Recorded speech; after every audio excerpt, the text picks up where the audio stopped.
అండి, ఎలా ఉన్నారండి? బాగున్నారా? నేనైతే చాలా బాగున్నాను. ఈరోజు వీడియో వచ్చి గోల్డ్ ఇయర్ రింగ్స్ అనేవి వీడియోలో సెండ్ చేశాను ఫ్రెండ్.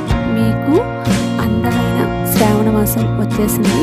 ఆడవాళ్ళకి అందరికీ కూడా కలకలాడేది శ్రావణ మాసం అండి. శ్రావణ మాసం అనేది చాలా మంది కూడా గోల్డ్ అనేది తీసుకుంటారు. అలానే ఈ శ్రావణ మాసంలో చాలామంది కూడా పెళ్ళిళ్ళు అనేవి జరుగుతాయి.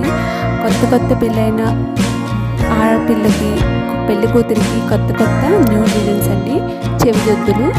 ఈ చెవిజొత్తులు అనేవి మీకు నచ్చితే స్క్రీన్ షాట్ తీసుకొని మీకు నచ్చిన షాపుల్లో చేసుకోండి ఫ్రెండ్. అలానే నా వీడియో అనేది నచ్చితే ఒక లైక్ చేసుకోండి ఫ్రెండ్. అలానే మీకు ఈ వీడియో అనేది వీడియోలో పెట్టిన చెవిజొత్తులు అనేవి నచ్చాయా లేదా అనేది కామెంట్ చేయండి friend please. Okay friend, for the watching. అలానే చివరి వరకు చూడకుండా మర్చిపోకండి. చివరి వరకు వీడియో అనేది చూడండి ఫ్రెండ్. మంచి డిజైన్స్తో మీ ముందు మళ్ళీ రేపు వస్తాను ఫ్రెండ్.